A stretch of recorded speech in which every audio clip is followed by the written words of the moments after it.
Well, good evening and welcome to Tucker Carlson Tonight. It is election night in a few small parts of America. Voters in New Jersey and Virginia elect their next governor tonight.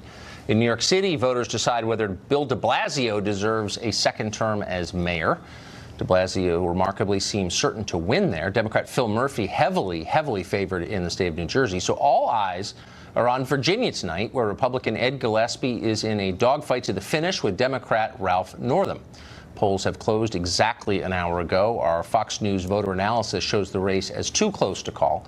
There are some competing impulses in the Commonwealth of Virginia tonight. Voter analysis by Fox shows that 63% of voters say the state's economy is excellent or good, and that would seem to favor the Democrats, who have been in power for the last 4 years.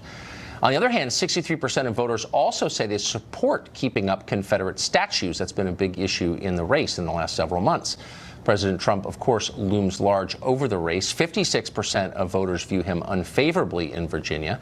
But 62% say President Trump was not an important part of their vote one way or the other. So in some ways, competing responses from that survey that we did. Fox correspondent Kristen Fisher is at the Northam campaign's election watch party, and she joins us tonight with an update. Hey, Kristen.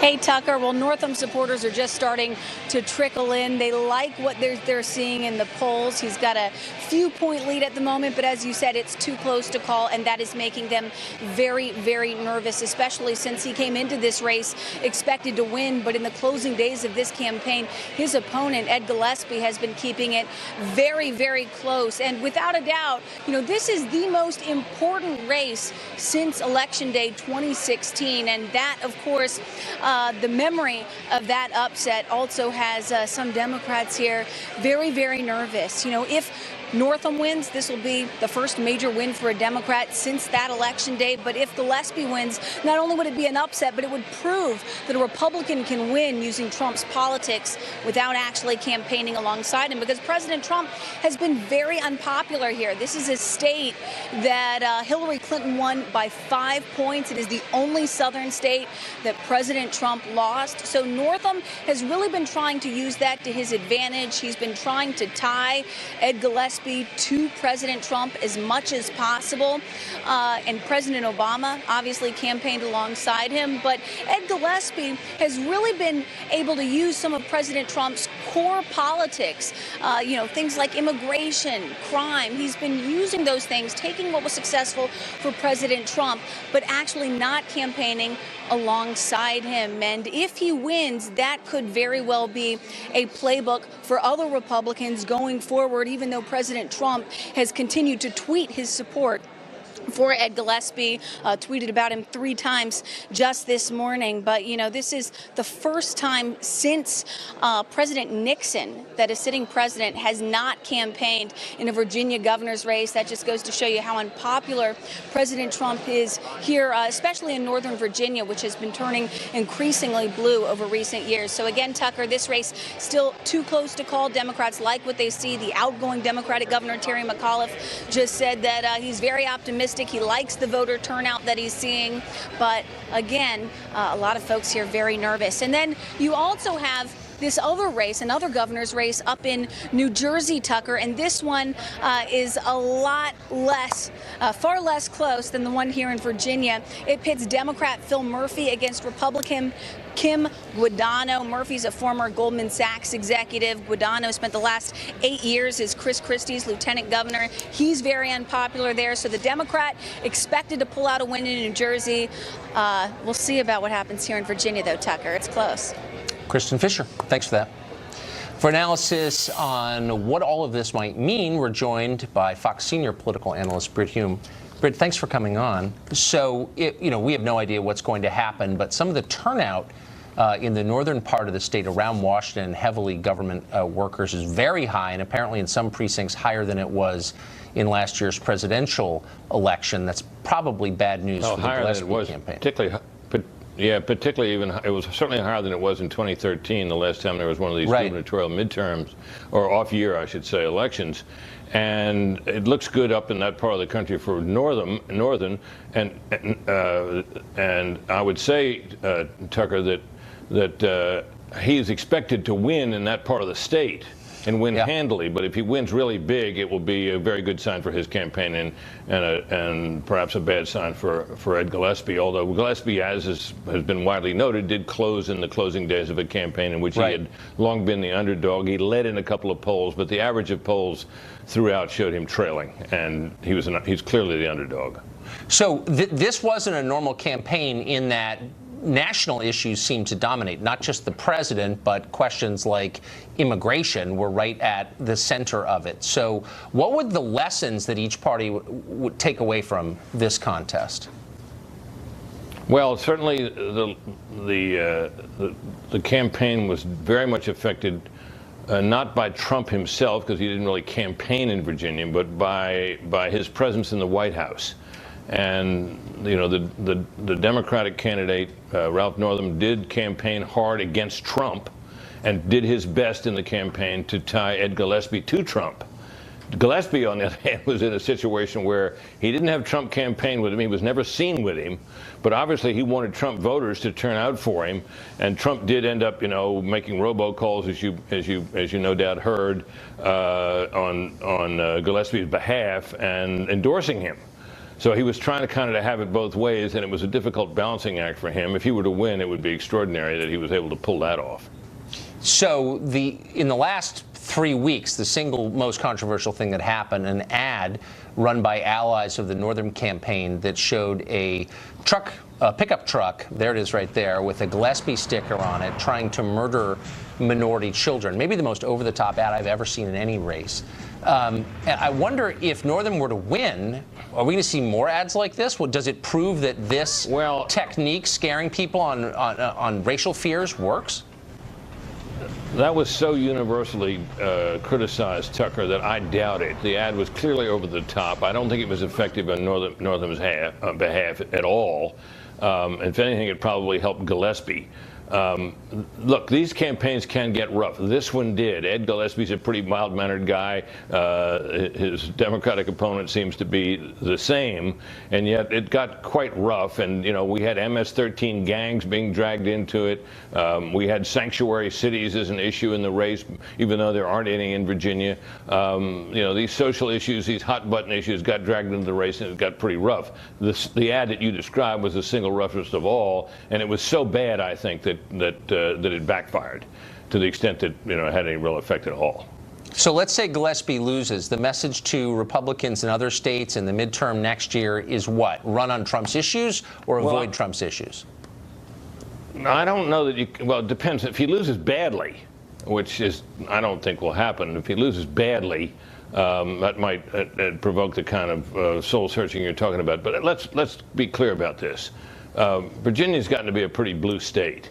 Yes. And it's also the political gravity in a president's first term, off-year election like this, is almost always with the out party where the White House is concerned. So in addition to the Virginia growing ever bluer, you had that gravity also, president's first term in the White House working against Gillespie. So he had a lot going against him. He ran, I think, what people thought was a pretty good race. I don't think they'll take a lot away from it. If Gillespie somehow pulls this out, then it seems to me that poses far bigger questions for the Democratic Party than a Gillespie loss would pose for the Republicans. Yes, they'll melt down entirely. If he were to lose this race, that would be, I don't know what would happen. Britt Hume, thank you. You bet, Tucker. The left, as always, says that the Sutherland Springs shootings and all shootings show the need to pass new laws restricting gun rights among the population. Is that the real lesson here? We have our doubts. And we'll continue to monitor, of course, the latest results from the states of Virginia and New Jersey tonight. It's election night, and we are on it.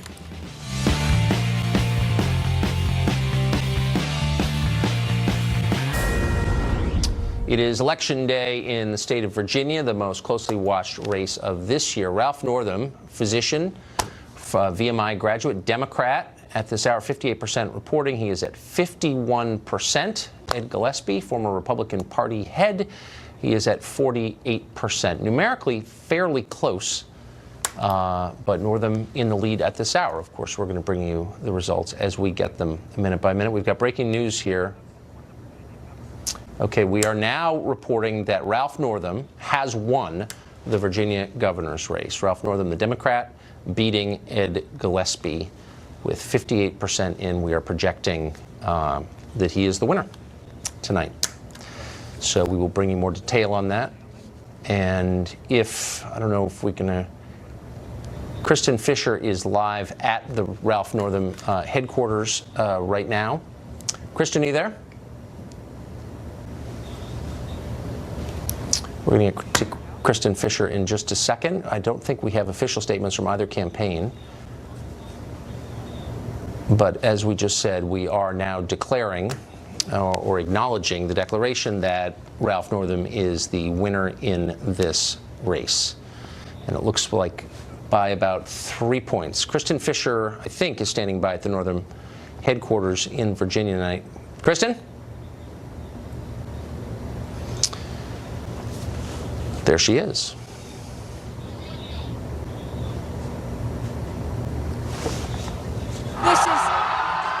There you have it right there.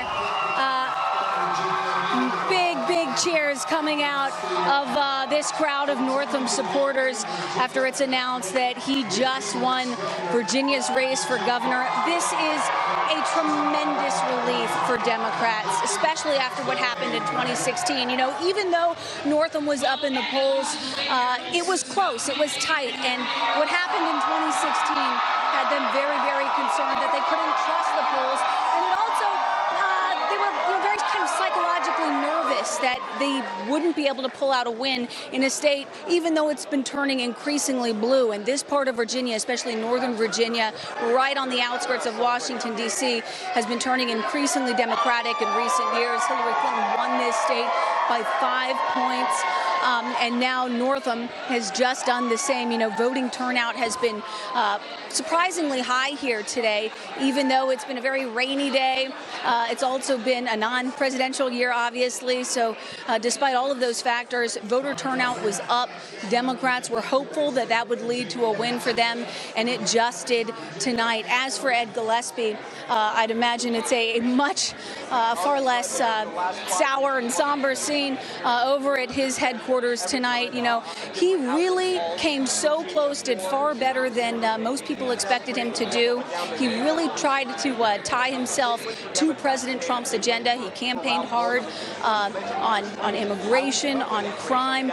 He hit his opponent very hard, and in the final days of this campaign, Northam hit back a bit. There was that ad that we've been talking about so much, which wasn't produced by the Northam campaign, but it was produced by a Latino group outside the campaign, which showed a man in a pickup truck with a Gillespie bumper sticker on the back, chasing down minority children. That has led to one of the most bitter elections, the most bitter campaigns in recent memory, Tucker. But tonight, Northam pulled out the win that he needed to win. Back to you. Kristen Fisher at apparently Governor-elect Northam's headquarters. Thank you very much. We're going to go back to Britt Hume, who's standing by for what this means. I was struck watching this race, Britt, by how little of it was about economics. Typically, governor's races have a lot of tax questions, for example. This one, the Northern campaign, heavily financed by outside spending on guns, on abortion, on immigration, basically on progressive social issues. Is that the template going forward, do you think, for Democrats? Well, bear this in mind, Tucker, that Ed Gillespie and later on Donald Trump himself tried to make the Virginia economy an issue, but the Virginia economy is pretty good. And of course, so much of it is dependent on government spending, because you got that whole Hampton Roads area down there, which is military, and then you've got this vast array of suburbs on the Virginia side of Washington, D.C., heavily populated by government workers. The whole Washington, D.C. economy has been largely recession-proof. So the economy was doing pretty well even through the recession, and it has done well since. The never-ending growth of government is good for the Washington, D.C. area economy, and as I say, so much of the Virginia vote comes out of those suburbs there. It's also worth perhaps, Tucker, discussing how we now know, or believe we know, that Northam has won this race. In addition, of course, we have the exit polls, which suggest that the issue profile tended perhaps to favor him. But in addition, there are about, 2 to 3 dozen precincts around the state that, if you get a handle on how they're going, will tell you how the state is going. And one report I just looked at said that there were about 30 they were looking at, and 20 of them had come in, and Northam was leading everywhere. And when you see something like that, that's how a decision desk makes a decision to call a race, which is evidently what we have done here. It looks like that the political gravity, the unpopularity of Donald Trump, and the out year, the fact that this is an off-year election with the first term in office has won this race for Ralph Northam. It would have been a shocker if he hadn't won, but it appears now that he has. An important win for Democrats in Virginia. Yeah, I think the majority of DNC employees were working on this race. DNC put in over $1 million into it, and then millions spent by outside groups. I just saw our research today showed that Northam won federal employees, as you noted, a huge constituency in Virginia by 17 points. I guess that's probably not too different from the presidential results.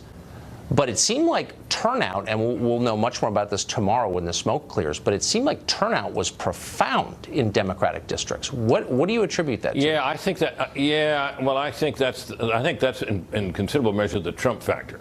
Trump stirs passions, and the people who are for him are passionate, and the people who are against him are passionate. In the state of Virginia, remember, he lost Virginia. It's the only southern state he lost, really. So, you think about that. Virginia really isn't Trump country. And an aroused electorate in Virginia is going to be bad news for a Republican running in the age of Trump. It's hard to see Ed Gillespie as a Trump candidate. I know there are a lot of stories in the last week about how he is running on the Trump template, but I think of Ed Gillespie as we ran the Republican Party, not a party that was pretty hostile to Trump. Going forward, again, the question for the midterms is what lesson do Republicans draw from this? And it seems like it could go either way. Well, maybe, but I mean, if you look up a mainstream Republican in the dictionary or the encyclopedia, you might find a picture of Ed Gillespie. Well, exactly. He is very much he's very much a creature of the Republican Party and a pretty mainstream guy, which is why I think that some of the criticisms I've seen from him from some on the left that he's a white supremacist are patently ridiculous. But that grew out of the fact that he made Confederate statues and his desire to preserve them in place an issue and so on, and the MS-13 gang, all of that. Social issues, perhaps, historical issues, but not the mark of a white supremacist.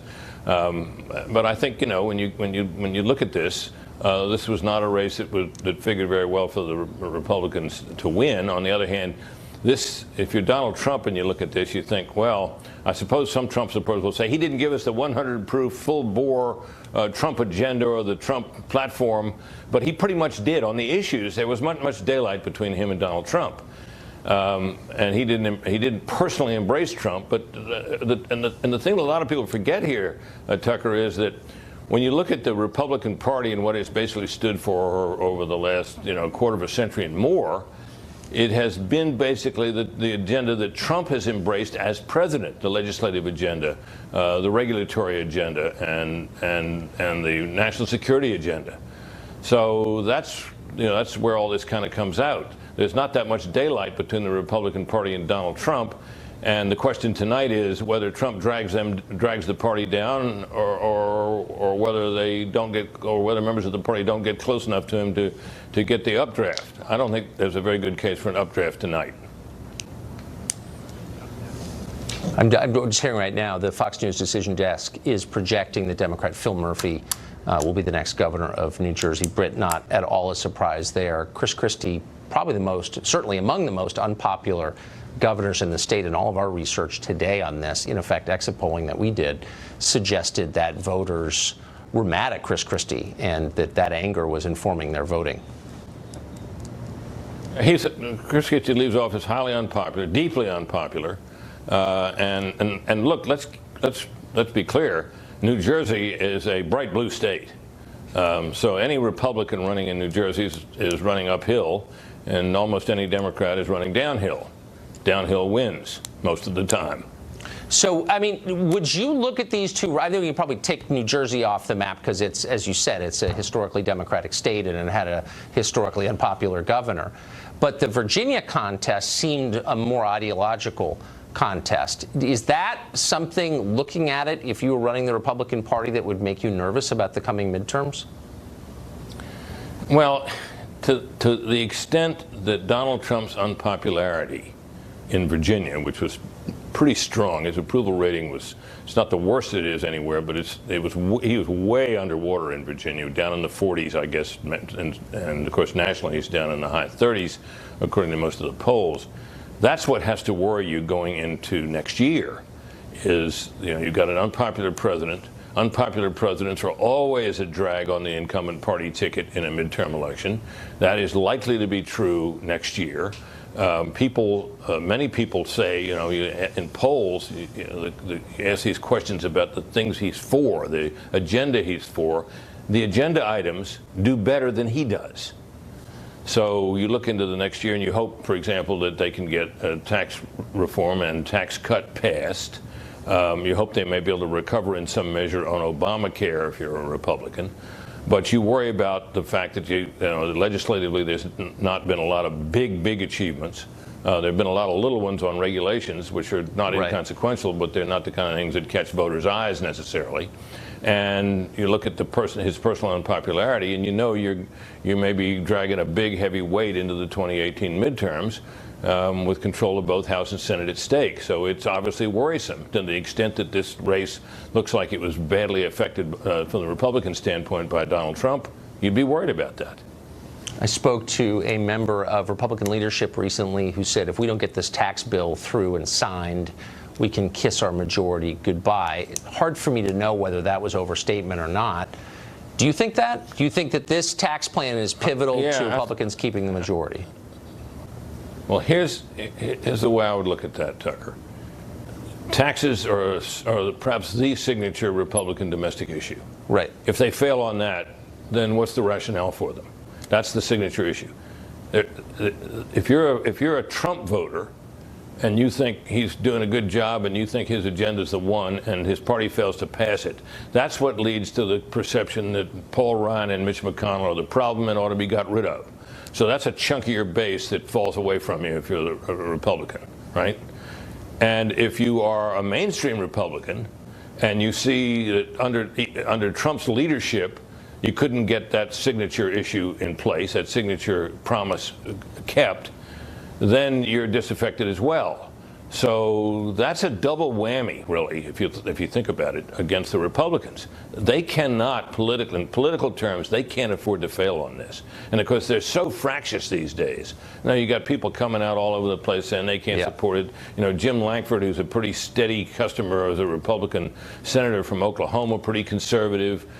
He's complaining about that it's going to add to the deficit and so on. And of course, you got the never-ending claims of Democrats that no matter how you structure it, they're going to say that it's a tax cut that favors the rich. Well, that can be a telling issue. Since the rich pay most of the taxes, it's pretty hard to cut them without helping the rich. But that's a political reality Republicans have been dealing with for a long time. They need to deal with it this time too. Brett Hume, thank you for that. You bet, Tucker. As you can see from our screen, reporting that the Democrat, Ralph Northam, has just won the Virginia governor's race. Democrat has also won in the state of New Jersey. We're assuming that Bill de Blasio remains mayor of New York. We'll have updates on all of that throughout the hour. David Frum of The Atlantic magazine is an unbelievably smart guy, probably one of the smartest people in Washington, way smarter than you are. So smart, he qualifies as a wonk, which is another way of saying that David Frum understands policy details you never dreamed existed. He's an expert.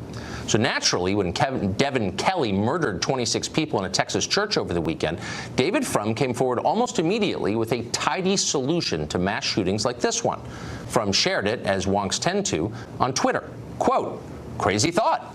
Lifetime gun ban for anyone who raises a hand against a woman or a child," end quote. Wow, that's brilliant. So brilliant that it's been federal law for 21 years. Good job, David Frum, though you're a little late to the policymaking party.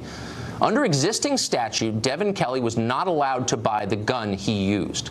Kelly had been convicted of brutally abusing his wife and infant stepson and received a bad conduct discharge from the Air Force for doing it. Even before that, before his conviction, Kelly had escaped from a mental hospital. All of that clearly disqualified him from purchasing firearms. Unfortunately, incompetent government clerks did not supply that information to the correct federal database. The laws were on the books. The bureaucracy botched it. So what are the lessons of all of this? That the NRA has too much power? That's what they're telling you on cable news and at congressional press conferences this week. But wait, Megyn Kelly wasn't an NRA member. The armed citizen who stopped him was. He'd been trained by the NRA in marksmanship and gun safety, and thank God for that. So maybe there's another lesson here. At every turn, the people who claim they will protect you failed. They didn't stop Megyn Kelly. They let him buy a gun. Instead, the hero of this story is a middle-aged plumber named Stephen Williford. He ignored basic human instinct and ran toward the sound of gunfire to save people. Williford, by the way, was armed with an AR-15. That's exactly the sort of rifle we've been told must be banned for our sake, to keep us safe. Yet Williford shot the murderer twice with that rifle and later chased him in a car until Kelly ran off the road. Only after the rampage was over did the police arrive, and by that point, Kelly was dead. It's an amazing story, but it's not exceptional. About 70% of mass shootings end within 5 minutes. The average police response time, by contrast, 11 minutes. And yet, for some reason, the usual establishment mouthpieces are still giving us the same stupid instructions in case of emergency. Take cover and call authorities. No thanks. It's pretty clear that doesn't work. Now, we're not attacking the police, by the way. We're just acknowledging what's obviously true. Cops can't be everywhere. When things fall apart, you are on your own.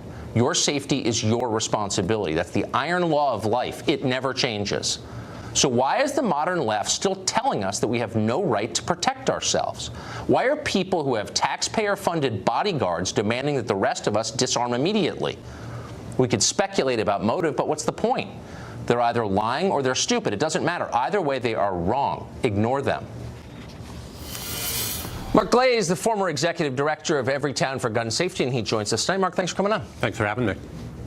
In addition to being a horrifying tragedy, the shooting on Sunday seems to blow up every basic assumption of gun control. So it was the government that allowed this to happen. Existing gun laws would have stopped this, but they weren't enforced because the bureaucracy is incompetent. And the only person who rode to the rescue is a private citizen armed with a gun that you guys would like to ban. So why doesn't this make you rethink your life's work?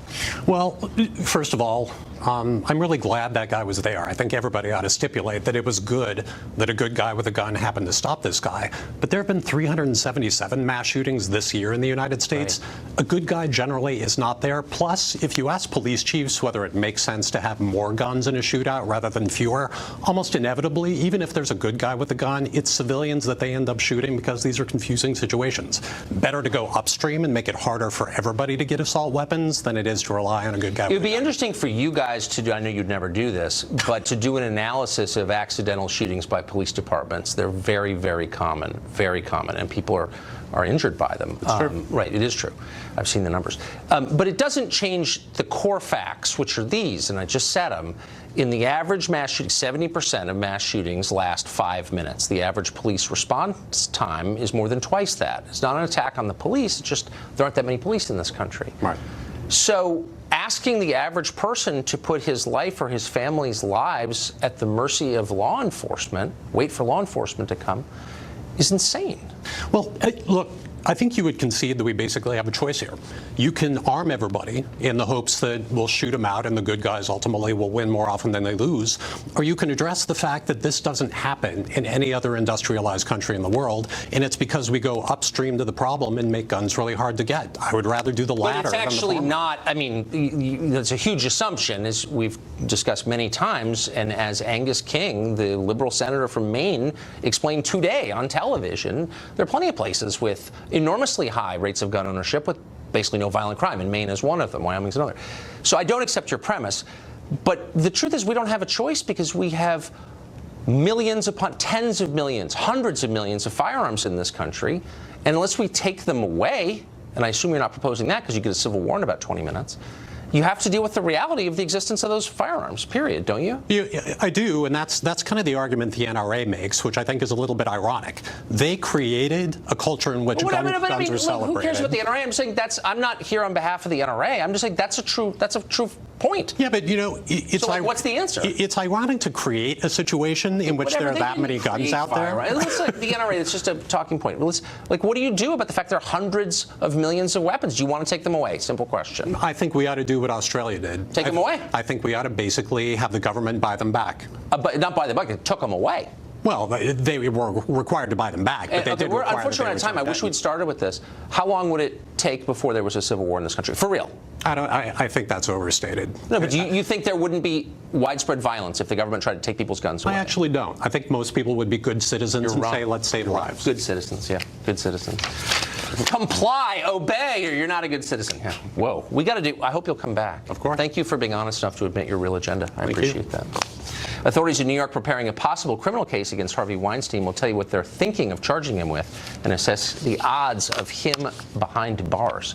We'll also continue to give you the latest results and numbers from the states of Virginia and New Jersey and other races around the country. Stay tuned.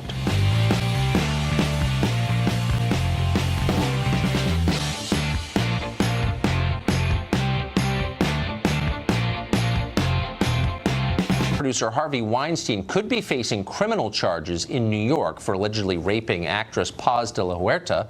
The Manhattan District Attorney reportedly expected to present the Weinstein case to a grand jury as soon as next week. Trace Gallagher is here with details. Hey, Trace. Hi, Tucker. Manhattan DA Cy Vance decided to seek an indictment against Weinstein after New York police interviewed Paz de la Huerta and corroborated a number of details in her story. De la Huerta claims Harvey Weinstein raped her on 2 occasions. Cy Vance previously came under fire for not pursuing a different case against Weinstein in 2015, saying he lacked evidence. And now Ronan Farrow, who broke one of the initial stories about the allegations against Weinstein, has new reporting on what he calls, quote, the machine that was so instrumental in keeping this quiet as long as it was quiet. The article goes into great detail about the Operation Weinstein Commission to silence his accusers and suppress stories about the alleged abuse, saying Weinstein hired both an investigations and risk consulting firm in Manhattan and an Israeli intelligence firm to, in effect, bully people out of going public. One of those people is actress Rose McGowan, who accused Weinstein of rape. McGowan claims Weinstein's army of private investigators tried to dig up dirt on the backgrounds and sexual histories of her and several other women. McGowan also claims that an agent for one of the firms hired by Weinstein duped her into several private meetings by posing as a woman's rights advocate. The story also alleges that Weinstein tried to hide his operation by routing contracts with the various firms through his team of lawyers, including that man, legendary attorney David Boies, who represented Al Gore during the litigation of the 2000 presidential election. The article claims that by routing the contracts through attorneys, the investigation could potentially be protected by attorney-client privilege. Tucker. Trace Gallagher, a remarkable story. Thanks for that. Aaron Filler is a lawyer representing Paz de la Huerta and joins us tonight. Aaron, thanks for coming on. Good evening. So, tell us what you're alleging on behalf of your client. Well, there are 2 rapes, and these are forcible, non-consented, actual rapes. Was there ever a settlement between your client and Harvey Weinstein? Did she at any point sign a document of any kind saying that this didn't happen? No, there's no contact. Basically, after the second rape, December of 2010, there was no more contact. She heard what was going on this month, Jodi Kantor's story in the New York Times, right. And she's thought about talking about this before, and this convinced her to go forward. So, can you explain the circumstances of the assaults that she alleges? So she has known Harvey Weinstein, for a long time, because in Cider House Rules at age 14, he was the producer. So, and this happened when she was about 25. The first rape occurred when she essentially ran into him at a club. He offered her a ride home because they're neighbors in Tribeca, and began trying to insist on coming up to her room. They argued a bit in the lobby, and as you've heard on The Wire with Gutierrez from 2015, saying, look, you're embarrassing me, let's talk in your room. And once he was in the room, this rape occurred. Okay, and that, as for the second... Yes? So, during the days and weeks following this, he made contacts trying to get her again to meet him. He would say he's parked in front of her home, he's in the lobby, and she was really increasingly terrified and afraid to come home.